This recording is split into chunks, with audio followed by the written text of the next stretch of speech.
Doc, people listen to us for nonsense, and we give it to them in spades. Nonsense, nonsense, nonsense. Some would even say, on our best days, malarkey. Braves, defending champs. Boy, it sure would be a shame if there was no season next year and we were just still the defending champs. Also, this guy that got hit, how old was he? 46. What a loser, just sissy man. You just got punched in the face by a 90-year-old man? Come on, dude. I'll bet Doc is like the Sinbad of Ames, Iowa. Oh, because people, I didn't realize, I thought it was just a Doc thing with the corn jokes. Iowa people love corn jokes. Well, you know what they say, knee high by July, baby. I don't know. I mean, I'm sure that's killing in the Midwest right now. I'm sure when that hits their ears, they're like, that Doc, he gets us. Doc, what do I love more than anything? That's right, an angry football team. I prefer to think of Warsaw as like a battle of who's the best saw, right? So you have like a sawzall, you have a skill saw, you have a hacksaw, handsaw. It's just a battle of saws till the death. Welcome to the Spaghetti Junction Boys podcast, coming to you from beautiful Atlanta, Georgia. I'm your host, as always, joined here by Ben Ralston and Doc Jacobson. Before we get things started here, we want to thank our friends over at Manscaped. Support for the Spaghetti Junction Boys podcast is brought to you by Manscaped, the best in men's below-the-waist grooming. Manscaped offers precision-engineered tools for your family jewels. Manscaped's Performance Package is the ultimate men's hygiene bundle. Join over 4 million men worldwide who trust Manscaped with this exclusive offer for you. 20% off and free worldwide shipping with the code SJBAtlanta at manscaped.com. If my math is correct, that's about 8 million balls. So, speaking of balls, Doc, I saw a viral conversation on Twitter that I feel like you're going to have an emotional reaction to. And this one actually doesn't involve corn or pork, which is new for the show. So my third favorite thing? I don't know if I'd get there. But given the weather, we currently have a cold front going through everywhere. It's supposed to be down to the single digits this weekend in Atlanta. And it's affecting everyone, especially up north where you saw the Dolphins and the Bills snow game the other day. You saw it was frigid in Green Bay on Monday Night Football as we record here on Tuesday. So there was some thoughts floating around. I believe it was originally postured by Chris Whittingham, mentioning if you are in a place where it can snow and blizzard, you should be required to have a dome. That's just categorically wrong. I mean, who is this Chris guy? I'm about to find out his background because he sounds like a little SoCal kind of guy. I don't know. What's he mixing He's a Miami guy. Miami, even worse. Even worse. Those are the worst people. Worst humans are down in Miami. That's a fact. Fact number 2, football in the cold weather is the best. Snow games are the best. They're aesthetically pleasing to watch. Your girl doesn't like watching football? Throw on a snow game. She'll like watching it then. Reason number 3, you're a man when you play in the cold. You're a man. And these are grown men we're talking about here, paid millions of dollars to play in the cold. I understand all the, they got to pull in municipal people and city folk. Well, fuck it. Make the NFL teams, pay their own way and get the damn thing uncovered with snow, shoveled out. They've hired people to come in after games to clean up the stadium for all the beer cans and all the stuff I'm throwing around. This is ridiculous. This solution of putting snow game on to satisfy women is not a solution I'm familiar with. That's right. I forgot you guys didn't go to school in the Midwest. So they're just like, oh, yuck. Is this football? And you're just like, look, it's cold as shit. And they're like, ooh. I just want to cuddle up, man. Get some warmth. We're going down a dangerous path. I What I was getting at there, and I would stay very PG with this. I'm not going to go anything crazy, but much Snow like game and chill is where you're getting at. snow game and chill, yes. But like when you put on a fireplace, like as your background of your TV, right? Or you put on like the endless YouTube fireplace, you feel the warmth. You feel like your TV is giving off a little extra warmth for you. You feel all warm and fuzzy inside. Same thing here with the snow game. You get your girl feeling a little cold, feeling a little like she needs her guy to, keep her warm, get under a blanket. Hey, who knows what's going down? You see, if I'm going the aesthetic route with you, when I see, the Hawaii Bowl on TV or the Bahamas Bowl, formerly the Popeyes Bahamas Bowl, now the Homelander? Hometown Lender, yeah. Hometown Lender's Bahamas Bowl. Ben and I don't know that from gambling. But when I see that, I just think, man, that makes me feel happy because I wish I was there and I'm putting myself there. But then when it's the snow game, I just think, thank God I'm not there. I make the same comment to my wife every time we see a game in Green Bay or Buffalo or Foxborough where I just say, that looks fucking miserable right there. So then you're happy to – sorry. I could say, thank God I'm not there. It's like, thank God I'm not in that situation. So you're looking at others who have it worse than you, and it makes you grateful, I suppose. I don't know. Ben, where do you land on this? I don't care. I would never go to a snow game. I can say that. If something in my life takes me to Buffalo, New York for work and I live there, I'm never going to a game outside. That's just the way it is. But I think they should decide it via Twitter poll because that seems to be how we're deciding everything these days. Well, then I really think the snow is going to win out once the Russian bots get involved. That's true. Yes, and also official drink their vodka in stadium. What go wrong, I did like how they would throw the snowballs in Buffalo in the end zone. I thought that was a cool element to a game. That's also a bit dickish. You have the Dolphins running about, and someone's just pelting Tyreek Hill in the chest with a snowball. Yeah, it makes it feel very arcadey, which is cool. Like video game, I don't know. But if you're allowed to throw snowballs at the opposing team while they're trying to do shit, then objectively, you should be allowed, if you are that team, if you're the Dolphins in this case, to have one guy on the sideline armed with a paintball gun. No, that is a dangerous road we go down, though. Because imagine then, you play at Mizzou, that hill with the rocks, just players getting pelted with rocks. Okay, I take it back. Yeah. It's a player safety issue. It should be stadium to stadium for throwing things onto the field. Bills are hilarious. They throw dildos on the field. They throw snowballs on the field. Great.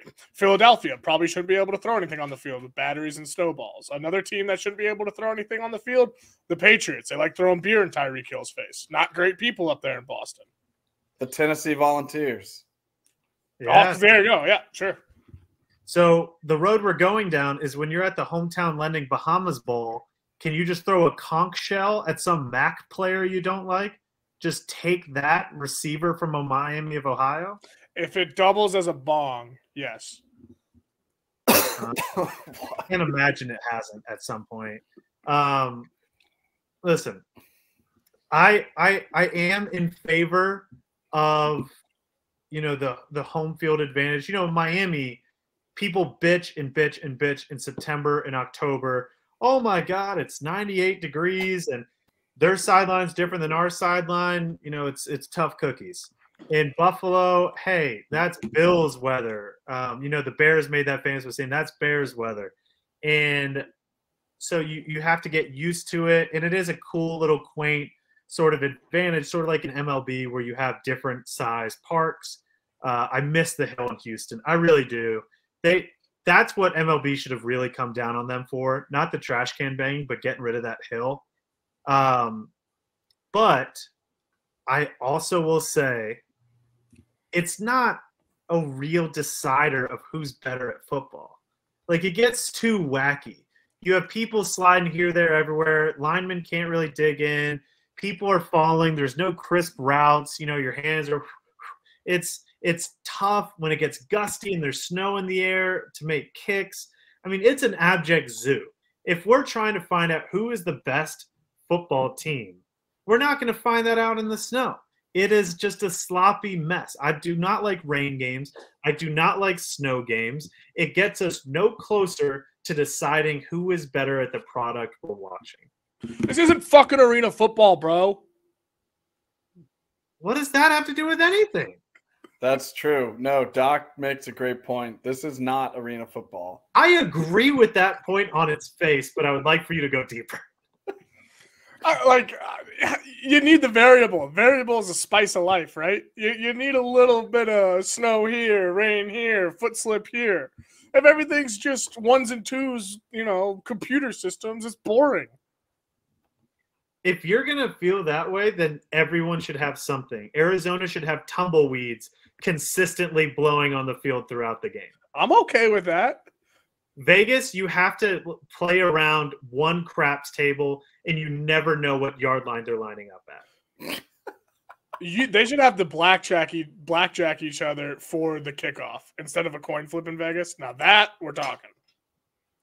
I mean, listen, what would even be Atlanta's for that? Chicken wing eating contest. No, not to decide the coin toss. I don't know. Have like horrible roads. Just a car runs through the stadium at some point and you gotta There's a dodge it. hole on the 35. Yeah. Oh, Jesus Christ, we tore our ACLs. No, I'd be fine. Maybe like bumper to bumper traffic that just goes long ways, so you have to like kind of squeeze in between a couple cars. Well, I take issue with that because Atlanta doesn't own traffic. Traffic exists elsewhere. What about you go to Nashville? Everyone tries to claim traffic. Yeah. Houston does, LA does, New York does, Miami does. Everyone. But there are some cities where they try and I know folks in Charleston, South Carolina say, you have no idea how bad the traffic is here. I'm like, you can't participate in this conversation. You can get the hell out of here with that. Maybe in Tennessee, you just have some guy at the 45-yard line who's trying desperately to cover Garth Brooks. And you're just like, he's affecting how I'm trying to call out signals. And also he is just one key off on everything. And that's distracting. Yeah, I think I'm trying to think if New York had a game in New York, they got to play with just garbage on the sidelines, just completely stink up the whole stadium. Rats everywhere. Rats out. By the way, what are they doing in Pittsburgh? You just got to play drunk? You just got to be hammered in Pittsburgh? Everyone has a beanie on under their helmet. I've never met someone from Pittsburgh who wasn't wearing a beanie regardless of where they were and what the situation was. I'm convinced they have them on at weddings. I do have to go on a limb for something. The Nashville thing got me thinking, I hate live music at restaurants. I'm with you. It's absolutely terrible. People think that helps the ambiance. No. Throw up some nice, white Christmas lights. Maybe have a slow humming music coming from speakers. But I'm sitting there trying to have a conversation, and you think that I want to hear you sing Fleetwood Mac as loud as you fucking can? No, that doesn't help me. If it's indoors, that is the worst. But even outdoors, they're just like, hey, we have a patio. We should probably play Shit Show Johnny here, $45, and all the high lifes he can drink after the fact if he'll sing for 2 hours. No, that's horrible. Pass. The one exception is a nice restaurant with someone playing piano. There's two exceptions. That one's great. The other exception is a Mexican restaurant, mariachi or just sing alone guy. It's phenomenal at a Mexican restaurant. You can't get them away, though. They will not leave. And they have to be in their own designated area. They cannot come up to your table. You are correct there. If a mariachi is harassing you, file a suit because that's harassment, brother. That's I love the nice restaurant piano, but the mariachi reminds me of nice restaurants, how the waiter thinks that you have this expectation of service, and so they're there every 5 minutes. Like, hey, how's the bread? And then I'll be back to check on you. Hey, just want to make sure that bread's coming along. It's like, Jesus Christ, can I eat this bread? I'm here to talk to the people I'm with. I'm not here to talk to you. Like, So you don't need to cater to me that hard. Just make sure that I have a drink, make sure that my food order is taken, and you'll get a nice tip. You don't have to come by. I was at a nice dinner the other day, and the waitress, God bless her, it felt like she didn't want all the politeness of conversation, but she was the one initiating it. She's like, "So, is everyone here for? Are you here celebrating?" We're like, "Yeah." She's like, "Oh, very nice, very nice. The holiday season." Like, yeah. No, baptisms. She just kept going, and I was like, "You don't have to make small talk with us. I don't want this. Like, this isn't an elevator. You don't have to do this." She just stood there having this conversation. I was like, then she left without any drink orders or anything. I was like, that was just you here to ask us why we were here? That's not why we're here. Go ahead, sorry. No, that yeah, I agree with you. But also, one thing I don't like is when the waiter or waitress makes their last minute plea for like a tip, trying to cover up the mistakes that had happened throughout the course of the meal. Like, I'm so sorry, we're understaffed. The kitchen's slow. There was a hole in the roof, and I tripped and fell this morning, and like, just I hope everything was okay. Yeah. It's like, I don't need your closing argument. Like, it is what it is. So yeah, I also am annoyed by that. I haven't thought about that, but that is horrible. It's the worst. Well, I was just thinking of the opposite, right? Where you were at a nice dinner and the waitress was terrible. I was at Papacitos, which is a decent place here in Atlanta, but I had the worst service ever. We ordered an appetizer and 2 entrees. Everything was wrong. I'm talking like wanted chicken enchiladas, got steak or fish, like completely wrong. Like clearly wasn't listening. And I'm sitting there with my girl, and I'm like about to write the tip.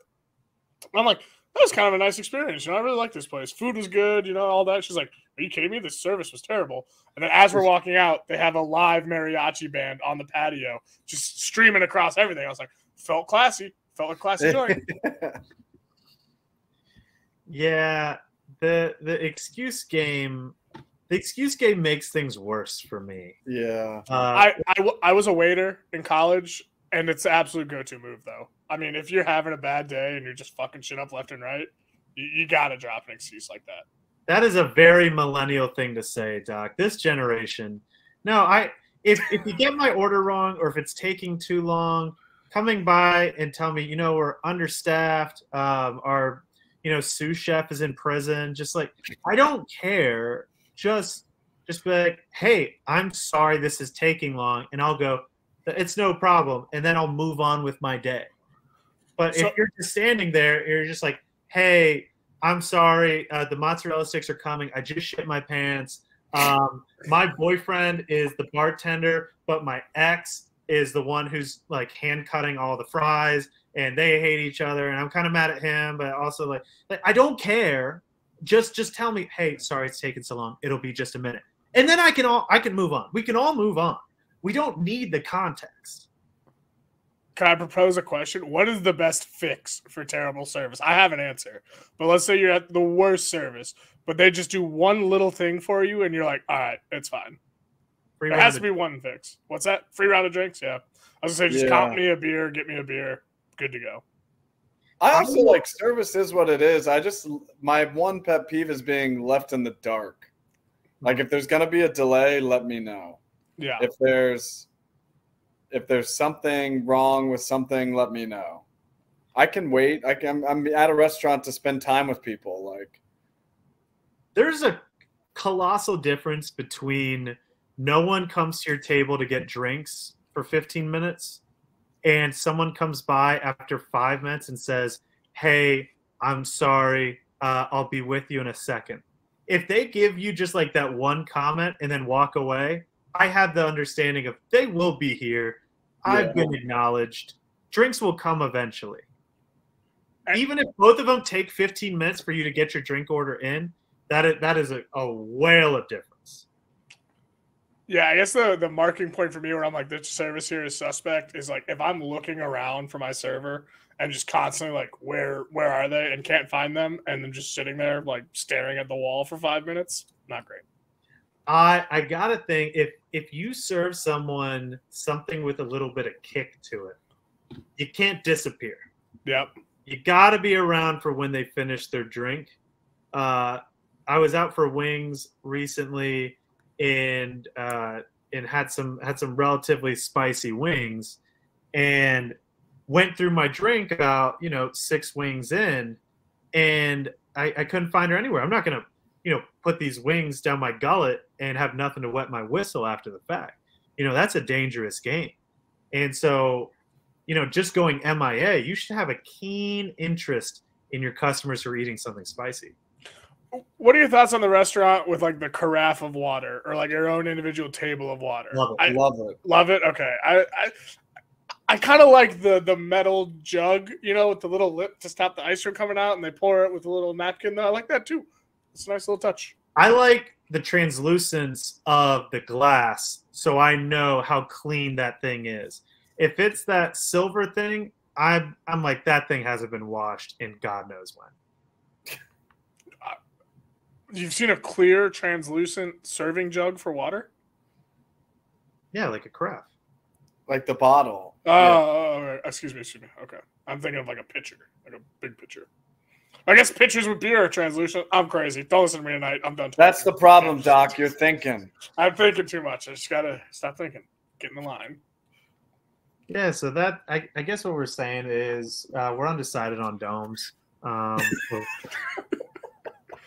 we're all butthurt over Rosati's closing. We have no more restaurants to go to. High-class restaurants. High class. Even told you on the menu, 40 minutes if you want the deep dish. Right there, in writing, black and white. Yeah, lawyers involved. We have National Signing Day tomorrow, Wednesday, December 21st. I didn't want to talk about any actual recruiting battles because that's not who or what we are or what anyone comes to us for. What I do want to say is I am bummed about where National Signing Day has become. I remember when, Isaiah Kroll, the puppy bulldog, when he announced for UGA, Deontay Anderson, safety, announces where he's going while skydiving. I love the hat throws of just, hey, you know how these people have spent all this money and all this time recruiting me? Fuck them. I'm going somewhere else. Like, I love these things. I used to skip school for National Signing Day. I've used PTO on National Signing Day before. But now, basically, everyone's committed. It's, no, there's not as much information out there as there used to be, not as much fanfare. Plus, there's multiple signing days. And now that NIL is above board, you have guys who already have their deals locked in. Where previously, the Wild West was fantastic because it's like, how much cash can we get together in a paper bag in a short amount of time? And can we get it to this kid's preacher in his hometown to facilitate? Can we get this Dodge Charger off the books from someone's aunt who's been holding money away to give her nephew a gift before he goes to college? Like, I love that. Loved it. I love the fax machine. Colleges on National Signing Day were keeping the fax machines in business. I'm pretty sure it's on DocuSign now, but that used to be electric. Like, is the fax in? The fax has come in? That's terrific. I miss that. Where do you want us to? I don't follow it as closely as you do. Like, this was just Michael's story corner, like a reminiscing. I'm supposed to be having a cup of hot chocolate, listen to you by the fire, talk about signing days of yore. Everyone gather around. I have some stories to tell you. What if I told you a recruit wanted to sign with one school, so he faxed them a national letter of intent, but his mom wanted him to sign somewhere else, so she faxed a letter of intent in. And both schools reported that they signed this player because legally they had. What if I told you another kid wanted to sign with a school out of state and his mom wanted him to sign in state, so she stole his national letter of intent and drove away and went AWOL. So the kid was left there crying in his gymnasium in front of the school and couldn't sign with said school. You don't miss these days. I feel like they're just These gonna be are- like new, different stories. Yeah, I would love those, but I think those are coming to an end. You know, it's just not as fun now. It's not as there's a couple days on my sports calendar that I absolutely bookmark, and it's National Signing Day. It's New Year's Day. I love watching. My favorite thing about New Year's Day is watching Big Ten fans in the stands absolutely fucking roasted from the sun. Like they haven't seen the sun in 80 days. And then they go down to Orlando and they're all wearing like their generic short sleeve t-shirt. They obviously, if they're from Ohio, they wore tank tops and board shorts to the beach, or tank tops and athletic shorts to the beach. And then they're there in cargo shorts, $10 sunglasses, and just a generic shirt that says their school's name on it. And they are redder than the devil's ass. And I love that. I look forward to that every year. The first 2 days of March Madness, I've gone on record saying that those are better than the rest of the tournament. I barely care about the Final Four, but I love the first weekend, that Thursday through Sunday, especially Thursday, Friday. That is just like an Adderalled up millennials fever dream, those first 2 days. The NFL draft, love that. Well, that's what I was going to ask is like, what's your top 3 sporting events where the sport itself is not actually being played? It's got to be like draft day, signing day, NFL schedule release. Selection Sunday is pretty good. Selection Sunday, the NFL draft. Well, the trade deadline. NFL trade deadline. I love trade deadlines. Those For are NBA. up there for me. But I also love the celebrity softball game. Does that count? The sport is being played. I'm not counting it. I'll allow it. But it's not a sport. It is a sport, but it's not the sport, and it's also not the athletes. Yeah, you're talking about like the best of the best in MLB going at it, but the day before you have the cast of Grey's Anatomy shagging fly balls. Ben said if the sport is being played, it doesn't count. The But that's physical not- sport of baseball with a ball hitting a bat is being played. They're playing softball. Oh, I'm sorry. Willie Nelson tossing a pitch to Jenny Finch on a shortened Coors Field. That counts as Major League Baseball to you, Doc? Another It counts as a ball sport game. Okay, you just like the celebrity softball game are moving the fences, my friend. Well, I mean, you're watching this signing day go down the chute and become, one trick pony. That's what's going to happen if we put all these damn sporting arenas in a dome. I don't see the connection, and that worries me. But I'm also sad because let's try to do a callback. Let's try to do a little callback. I don't know. All right, let's get into Gamble and Dance. Last week, Ben and I both went 2-3. I hit my whammy. Thank the good Lord above. But Doc was the story of the week after going a combined 1-9 over the previous 2 weeks. Has a 3-1-1 week. He joins the land of the ties. Ben and I already have ties under our belt. Doc joins us in that regard. This is Doc's first winning week since November 9th, and he's here. He's rebounded. He's ready to end the year strong. Doc, do you have any words for your performance? I'd just like to apologize to the people. I'm happy with my performance this week, but I apologize for the last month and a half. Inexcusable, unacceptable. If I could take your losses, I wouldn't, but that's all right. There's every man for themselves out there. It's an every man's game. And best of luck to everyone. And a happy holidays. That was beautiful. Thank you for that. We'll let you go last again, since that seemed to be what really got you going last week. I'll kick things off. I'm going heavy on the favorites this week. Very, very heavy. The Bengals -3.5 at the Patriots. The Bengals are the best team in football against the spread. They're 11-3 against the spread. Meanwhile, the Patriots are 0-2 ATS as home underdogs. The Patriots have lost 3 of 4, including one of the funniest losses I've ever seen last week to Vegas, where they start running the Stanford lateral play while tied. And it gets picked off. Mac Jones gets steamrolled into the turf like Wile E. Coyote, and the Raiders win, and everyone's confused as shit. It was beautiful. It was so not the Patriots we're used to that it was so refreshing to see that happen to them. That's a Jets thing. That's what the Jets do. But it happened to New England. Beautiful. Meanwhile, the Bengals have won 6 in a row, including a couple key road wins. They beat the Chiefs in there. They're playing really, really good football. I just don't think the Patriots can keep up. So give me Bengals minus 3.5. Also, give me, sticking a bit in the AFC East, give me the Jaguars on Thursday Night Football. Minus 1.5 at the Jets. Jets. Zach Wilson is back and worse than ever. He had a lot of yards against the Lions, but let's face it, any of the three of us could throw for at least 250 against Detroit. He stinks. Meanwhile, the Jaguars have an opportunistic defense. You saw that on the final plays. They had a walk-off pick 6 against Dak Prescott and the Cowboys a week ago.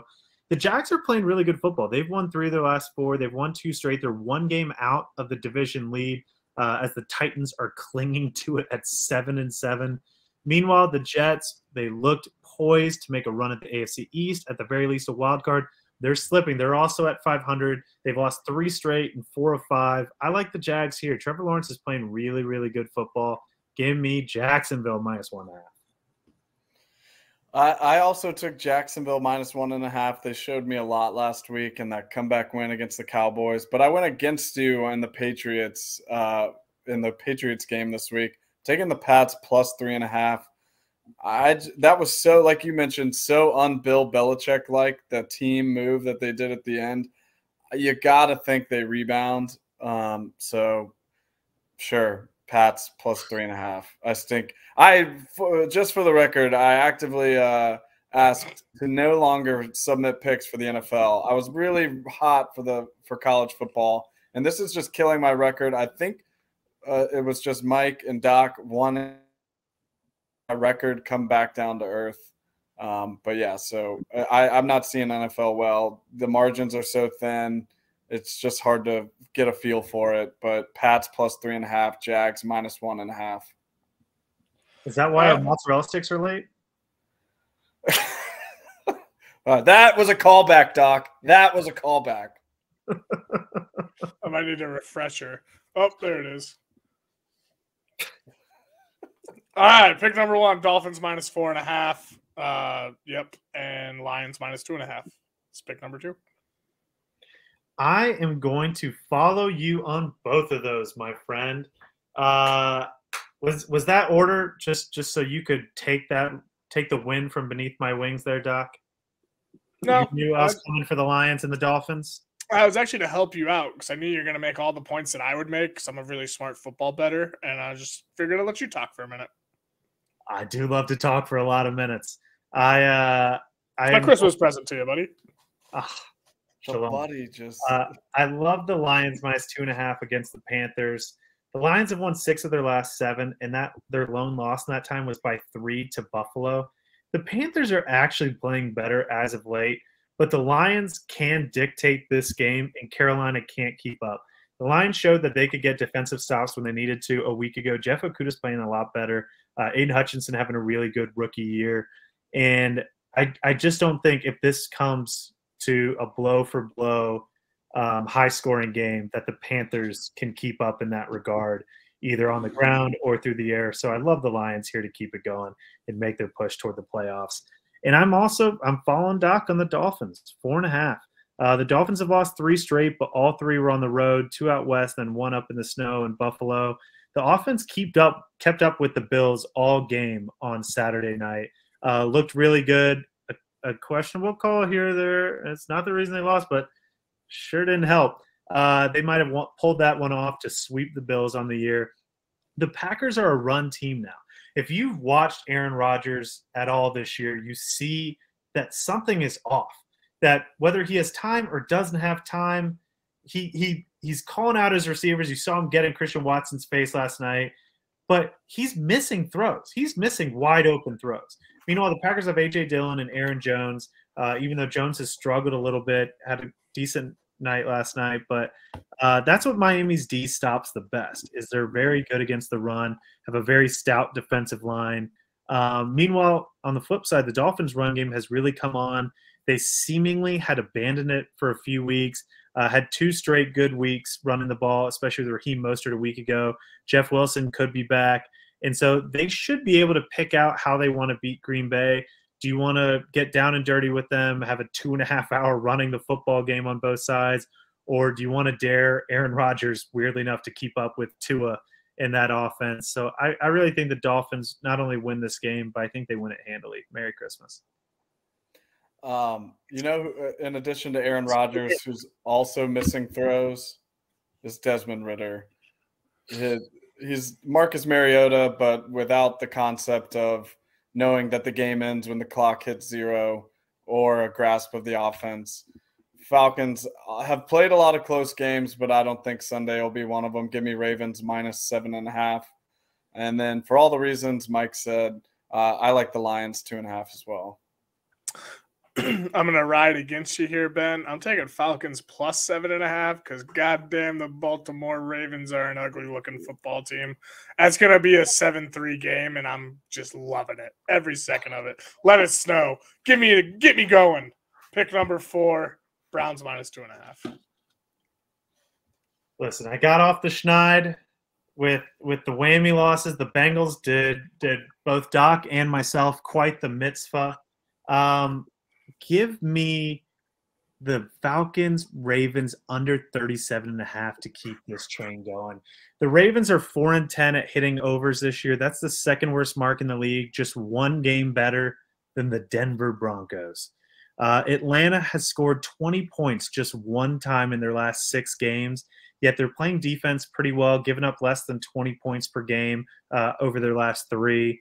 Pretty decent defenses on both sides with an absolute zoo on offense. The Ravens' last 5 games has seen a total of 16 points against the Panthers, 55 against the Jaguars, but 19 against Denver, 30 against Pittsburgh, and 16 last week against the Browns.